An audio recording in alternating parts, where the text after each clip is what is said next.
There is a group of elite people right now, and I mean right now, today, this week, who have been watching you. Not in some creepy, stalkerish way, but in a way that borders on fascination. In a wait, how does this person actually do that kind of way? And the word they keep using about you over and over in conversations you're not even private to is intelligent. Very intelligent. They are studying you, taking mental notes on how you navigate the chaos of your existence, and they cannot stop talking about it. By the end of this, you are going to know exactly why they are so captivated, because it comes down to two very specific things that you do, two habits so ingrained, so second nature to you, that you probably do not even realize how extraordinarily rare they are. So stay with me, because I'm about to break down exactly what this elite group sees when they look at you. Think of it like an unmarked masterpiece. Imagine a painting hanging in a dusty attic, collecting cobwebs, mostly ignored. Most people walk by and see just an old piece of canvas with faded colors. But a true art collector, an elite observer, walks in and immediately recognizes the stroke of a masterpiece. They don't need a golden frame or a plaque to know its value. They see the complexity of the layers, the hidden depth, the brushwork that others completely overlook. That's you. That's you. We are obsessed with the idea of hidden value and being the underdog who is actually a genius. This isn't just a metaphor, it's the reality of how you move through life. Your quiet habits, your introversion, your refusal to scream for attention, these are not signs of weakness or weirdness. They are the brushstrokes of a superior mind that only the elite, those who know what to look for, can recognize. Okay, so let's really sit in for a second. Picture this. There is a room somewhere. Maybe it's not a literal room. Maybe it's more like a collective energy, a group of souls turned into your frequency. And your name comes up. They ask, have you noticed what they do when things get hard? And everyone kind of nods because, yeah, they've noticed. They've been watching you go through real stuff, not hypothetical problems, not minor inconveniences, but genuine, life-altering hurdles. And instead of falling apart the way most people would, and I say that with zero judgment because most people absolutely would, you would something different. You did something different. You handled it. You proved yourself through your actions, through what you've survived. You've shown this group something that most people never get to show anybody. Who you actually are under pressure. And that's the first thing that's got them buzzing. Here's the thing number one. The first reason this group is calling you very intelligent is your emotional intelligence. And I don't mean that in some sort of throwaway, hallmark card way. I mean you actually understand emotions, yours and everyone else's. You are intuitive about it. You can read a room, you can read a person, you can read your own internal weather system better than almost anyone around you. You possess a level of emotional maturity that is, frankly, unsettling to those who lack it. You are emotionally balanced even when your external life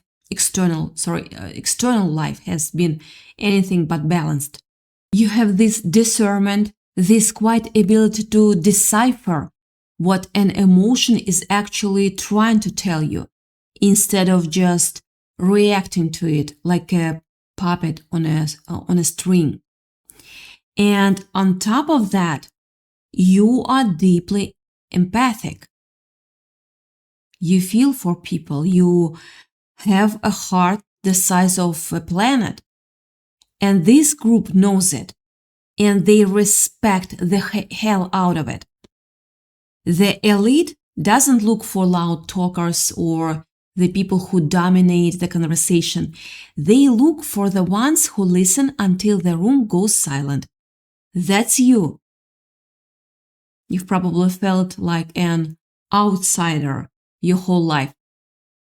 But here's the kicker. They are not ignoring you. They are observing you. They are describing you as wise beyond your years, like mind-blowingly wise. You speak from somewhere deeper than most people ever access. And here's what really gets them. They have watched you go through genuine difficult situations, including with people who were not kind to you, people who tried to provoke you, tried to knock you off center, tried to make you emotionally reactive, messy, and small. And it didn't work. They tried and they failed. And this group watched the whole thing unfold like a slow motion masterpiece, while everyone else is playing checkers. You've been playing 4D chess without even realizing it.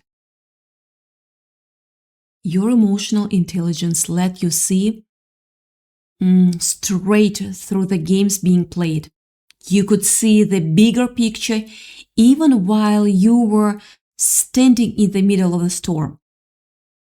Somebody tried to mess you with your self-image, tried to get inside your head and convince you that you were less than you are. And instead, you held on to a steady, unshakable sense of your own worth. That's not luck. That's stability you build brick by brick. That's emotional maturity in action. And this group noticed that you never let yourself get pulled down to that level. Never got vindictive, never got destructive, even when you absolutely could have justified it. And listen, some of what you went through, honestly, would have broken a lot of people. It would have sent them spiraling into a real depression, a genuine collapse. But this group watched you look at your situation from a high vantage point instead. You didn't let your emotions completely cloud your judgment. You stayed present enough to actually navigate the thing instead of just drowning in it. There is a specific vibe you give off, a quiet intensity that makes people in high places very curious about your next move. And that's rare. That's the kind of thing that makes a room full of people go quiet and go, okay, wait, how are they doing that? They are taking notes on how you handle chaos because your calm isn't accidental, it's calculated. There's also this profound sense that you have been through a total transformation.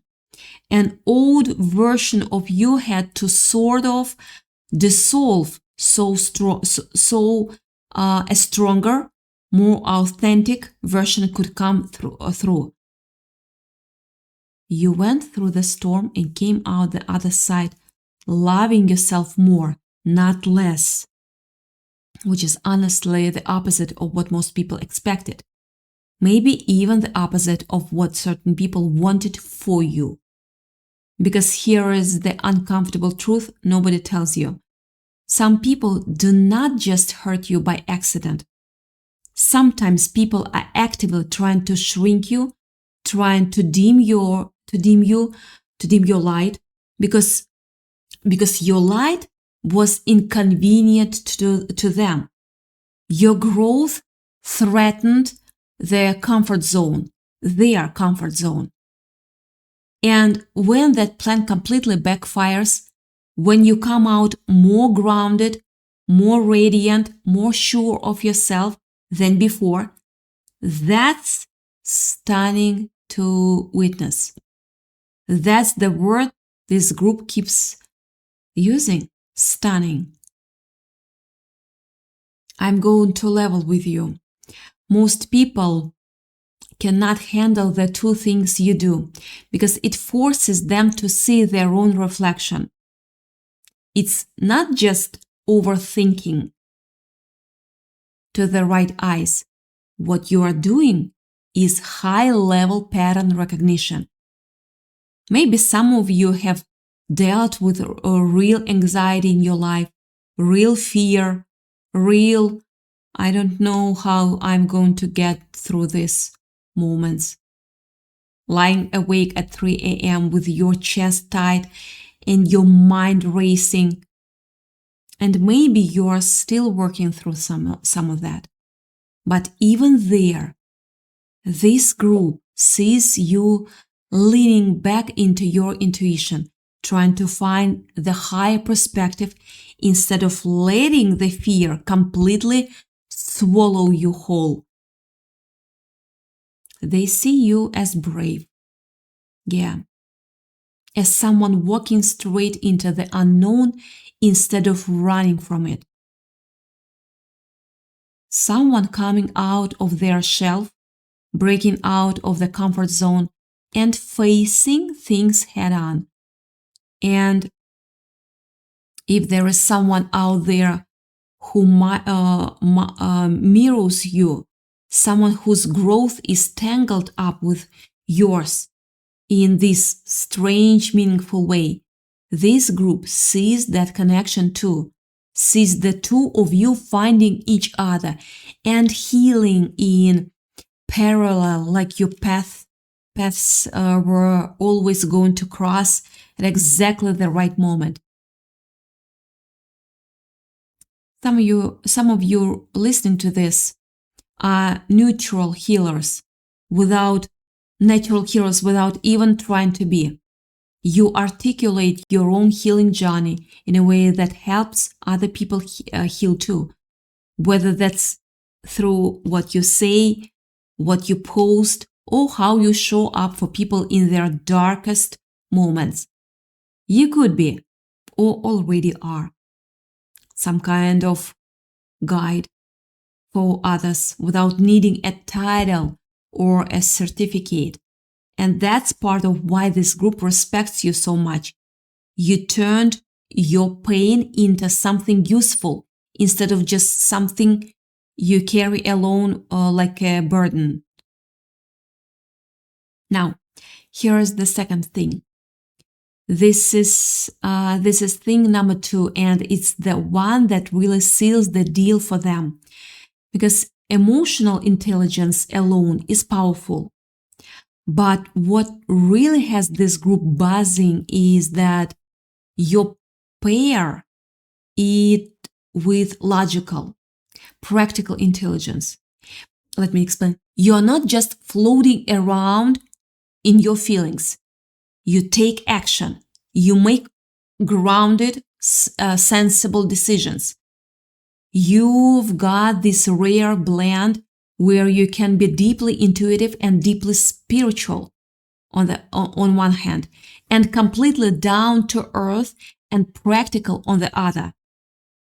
If you only had the intuitive side, some people might write you off as a little scattered, a little out there, but you are not.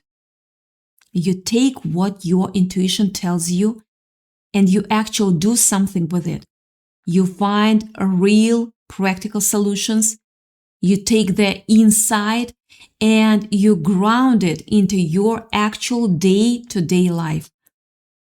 That combination, feeling deeply and acting wisely, is exactly why they keep calling you very smart, not just very sensitive.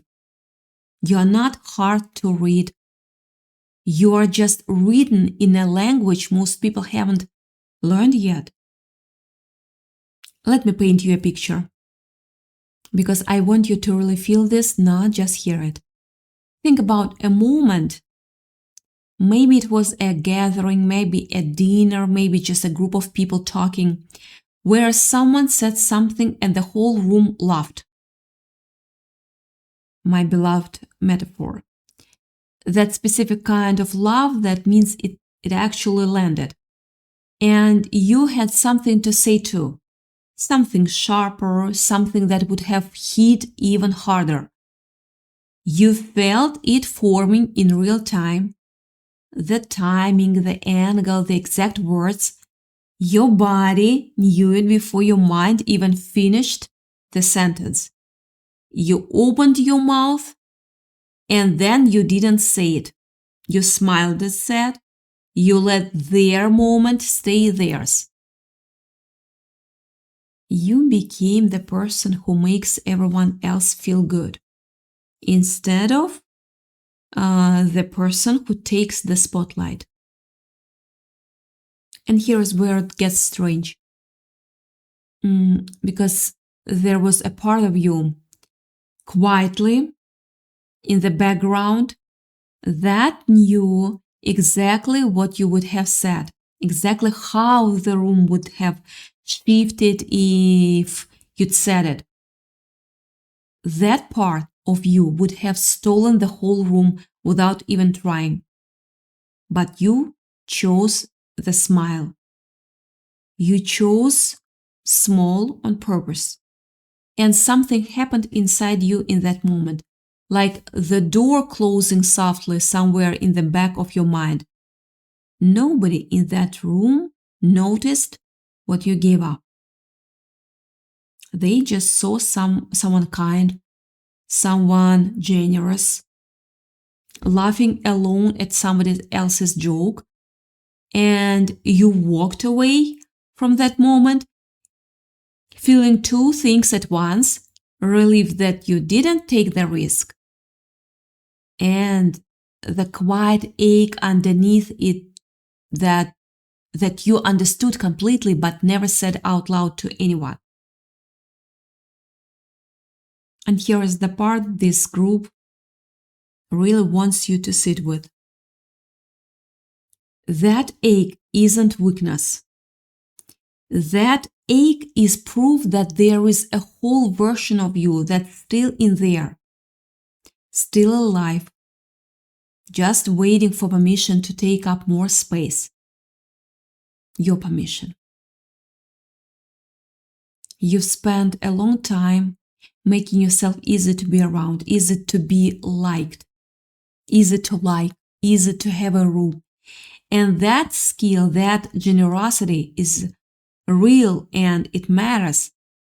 But somewhere underneath it, there is this other voice, the one that sounds like you, but freer, less careful, less worried about what happens if you say the actual thing. And every time you feel that pull, Sunday mornings, quiet moments, that 30 seconds before your mind fully wakes up and starts managing everything again, that's not random. That's the most a live part of you trying to get your attention. Think about how much of your life you spent reading a room before you even walked into it. Like calculating what's safe to say, what's safe to want, what's safe to feel out loud, to tell out loud. That takes intelligence, real intelligence. Most people do not even notice they are doing it. You do. You do. Some part of you has been aware this whole time, watching yourself manage everyone else's comfort while quietly setting your own wants aside. And this group has been watching that pattern too. And instead of judging you for it, they see exactly what it cost you. And they see exactly how strong you had to be to keep functioning, keep showing up, keep being kind, while carrying that underneath. Here's another thing they've noticed. You are persistent, genuinely, remarkably persistent. You could have been dealing with people who kept coming at you over and over and over again, trying to break you down, trying to get a reaction, to get something from you, trying to prove that they had power over you. And you didn't crumble. In fact, every time they tried and failed, it only proved how solid you actually are. Because think about it. If you were easy to knock down, they wouldn't have needed to try so many times. The fact that they kept coming back is proof their first 100 attempts didn't work. That's not a coincidence. That's your resilience showing up in the data, so to speak. And through all of that, something in you started shifting. You stopped waiting for external circumstances to hand your stability, and you started building it yourself from the outside. If you couldn't control what was happening around you, you controlled what was happening within you. Your outlook, your self-talk, your sense of intrinsic worth. And that made you into something like a steady light in your own life. And other people started noticing that light too. That's not an accident either. When you become grounded and calm and sure of yourself, you start attracting circumstances and people that match that new frequency. It's simple cause and effect, dressed up as something mystical, but really it's just what you build inside eventually shows up outside. Always. There is also this theme of you being unique, genuinely, noticeably different from most people around you. And for a long time, that might have felt like a liability instead of a gift. Maybe you spent years hiding parts of yourself because being different felt risky or dangerous, felt like it invited judgment. Maybe you are someone who needs a lot of quiet time, a lot of solitude, and people in your life, friends, family, partners, kept questioning that. Why do you need so much space? Why do you need to be alone so much? As if wanting time to just exist without performing for anyone was some kind of flaw. And maybe that pressure came from people who were anxious themselves, who needed constant closeness to feel secure, and who read your need for space as rejection instead of what it actually was, which is self-preservation. But here is the truth that group wants you to really absorb. You need that quiet time because that's when you actually hear yourself. We are all born into a world that quietly pressures us to comfort, to blend in, to not make anyone uncomfortable with your own differences. And a lot of people spend their entire lives managing that pressure so well that they lose track of who they actually are underneath it. You didn't let that happen completely, even when it cost you. Every time you retreated into solitude, you were going back to source, back to the version of yourself that exists before all the noise and performance and managing everyone else's comfort. That's not antisocial. That's self-rescue. And you have been doing it instinctively for years, long before you had language for it. And now, more and more, you are starting to enjoy that quiet time instead of feeling guilty about it. That little voice in the back of your mind that used to whisper, like something's wrong with you for needing this. It's getting quieter. You are starting to trust that your need for space isn't a defect, it's just how you are built, and building your life around your actual nature instead of around anyone else's expectations is one of the smartest thing a person can do. Something else this group has picked up on. You are becoming genuinely optimistic, and not in a naive, unrealistic way, in a hard-earned, battle-tested way. You've seen worst-case scenarios up close. You know what real fear feels like, and still you have found your way to a place where you wake up and choose to see possibility instead of doom. That's not denial, that's a skill. It's you looking at the exact same set of circumstances everyone else has and choosing deliberately to look for the version where things work out. Being realistic doesn't mean you stop believing good things can happen.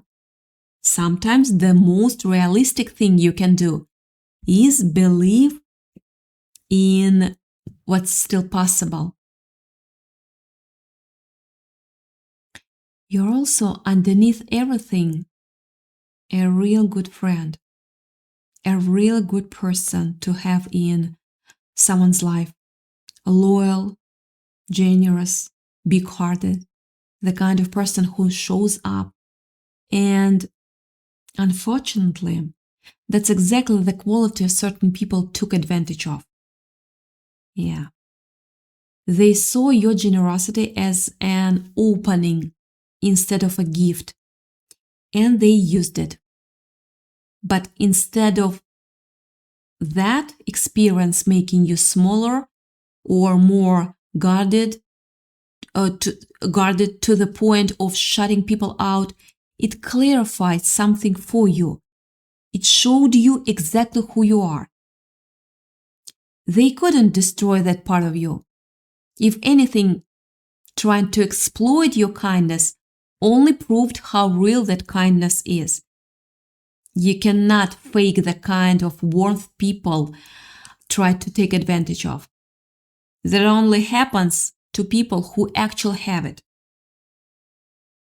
So let's bring this all the way back to the beginning, back to why this group is really saying what they are saying about you. Let's be real.